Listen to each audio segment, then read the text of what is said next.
último bloque de este tramo de desayunos. Vamos rápido con la última entrevista. Así es, estamos en julio, que es el mes de la afrodescendencia. En esta oportunidad la consigna es tejer y reparar nuestra memoria afro. Para conocer más sobre el asunto recibimos ahora a Leticia Rodríguez Taborda. Ella es directora de la División de Promoción de Políticas Públicas para Afrodescendientes del Ministerio de Desarrollo Social. Leticia, te damos la bienvenida. Disculpanos por este atraso.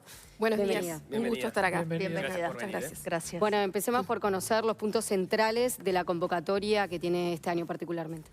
Bueno, este año estamos trabajando fundamentalmente con dar a conocer un poco más acerca del proceso histórico de las personas afro y el devenir de los datos estadísticos que tenemos, que son bastante complejos en materia, sobre todo lo que tiene que ver con pobreza infantil, una pobreza estructural que sobre todo recae en niños y niñas de 0 a 6 años y de 0 a 12 años. Estamos hablando de aproximadamente un 45,9%. Esto significa que 1 de cada 3 niños es afrodescendiente y es pobre, o digamos en pobreza extrema en muchos casos, y eso tiene que ver con un devenir histórico que el propio Uruguay a veces desconoce de cómo han sido los procesos. En ese sentido también estamos buscando la aplicabilidad fundamentalmente del Estado uruguayo, pero también de los entes autónomos y sobre todo también del servicio de lo que tiene que ver en el sector privado, donde fundamentalmente tenemos que tener el cumplimiento de la ley 19.122, la ley de acciones afirmativas, que lamentablemente no se está cumpliendo como debería cumplirse y que ha sido realmente muy importante porque cuando sí se ha cumplido ha generado muchas oportunidades, no solamente de la trayectoria educativa, donde se mantiene la trayectoria educativa, sino también la mejora de la empleabilidad y la calidad de vida. ¿Cuáles son los principales impedimentos para cumplir la ley? Bueno, fundamentalmente que muchas veces las áreas de recursos humanos de las diferentes partes del Estado y también de los entes autónomos no toman en cuenta la ley, no hay una sanción tampoco por el no cumplimiento y esto hace que la ley muchas veces no se cumpla y a su vez quede nada. como oculta, digamos, detrás de otros mecanismos que sí se aplican, a veces mucho más.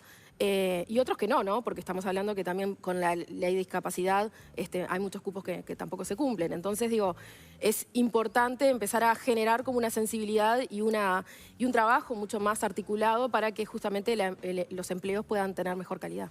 Y además prevén algún tipo de fiscalización justamente para lograr que esta ley se cumpla. Sí, estamos trabajando en el CNERA, que es el Consejo Nacional de Equidad Racial y Afrodescendencia, que lo que hace es mandar representantes de los diferentes ministerios y trabajar con ellos articuladamente durante varios periodos, digamos, en el año para los llamados públicos y, bueno, hacer un control, digamos, un poco más exhaustivo, digamos, del proceso, sobre todo en esto de la rectoría que tiene el Ministerio de Desarrollo Social en ver de que realmente se dé el cumplimiento de la ley. Además hay un dato que es importante que ustedes manejan y es que casi la mitad, el 42% de las mujeres afro trabajan en servicios, ¿no? Trabajan Exactamente. o en servicios de limpieza o en servicios en general. Siguen vinculadas a la misma tarea, digamos, que sus abuelas, sus bisabuelas y sus tatarabuelas.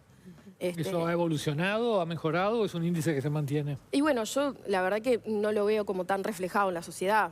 No sé cuántas personas afro trabajan aquí en el canal, pero mayoritariamente, digo, no lo vemos, no estamos en los espacios, digo, estudiamos muchas veces, tenemos mucha trayectoria educativa en algunos casos, cuando podemos alcanzarla por las oportunidades que nos dieron nuestros padres y nuestros abuelos, pero no hay una efectiva inserción. Y de hecho, cuando a veces la hay, también se sufren muchas situaciones de discriminación que terminan siendo bastante complejas a la hora de mantener una salud mental estable, ¿no? Es como importante eso también. En el asunto de la discriminación que vos planteás, lo siguen percibiendo con la misma fuerza que en otros... Que en años atrás, porque viste que la sociedad uruguaya muchas veces se autopercibe no racista, pero en realidad se dan situaciones... En realidad lo importante acá son los datos y la primera causa de discriminación en Uruguay es el racismo. Los uruguayos en general asumen esa responsabilidad también. Por eso nosotros queremos que reparar y tejer esta memoria colectiva tiene que ver también con desentrañar cuáles son esas cosas que decimos, esas prácticas, esas cuestiones del lenguaje, ¿no? Trabajar como un negro o, no sé, escuchamos montones de expresiones que tienen que ver con eso y que tienen que ver con nuestra historia, ¿no? Con el proceso de la familia privilegiada, pero también de las familias oprimidas. Entonces, digo, hay que revisarlo, hay que trabajarlo, hay que ver también esas brechas de inequidad que responden, ¿no? Estamos hablando del caso de Artigas, Rivera, Tacuarembó, Cerro Largo, son departamentos que tienen una ascendencia más grande. Muy poco se sabe a veces de lo que implicó la abolición de la esclavitud en esa zona, sobre todo porque Brasil tiene una abolición mucho más tardía y bueno, todos los procesos de retraso de vida, digamos, que hubieron sobre todo en esa franja de la frontera que tienen que ver con inclusive rapto de personas que después fueron devueltas y demás. Y bueno, la mayoría de las familias que se asentaron en esa zona son las que mantienen también gran parte de la ruralidad. Son los naranjeros, esquiladores, cortadores y cortadoras de caña. Digo, también hay que ver también dónde está ese trabajo y sobre todo ese trabajo zafral. Leticia Rodríguez Taborda, te agradecemos mucho y te volvemos a pedir disculpas. Gracias por haber venido. Un placer estar aquí. Muchísimas Gracias. gracias.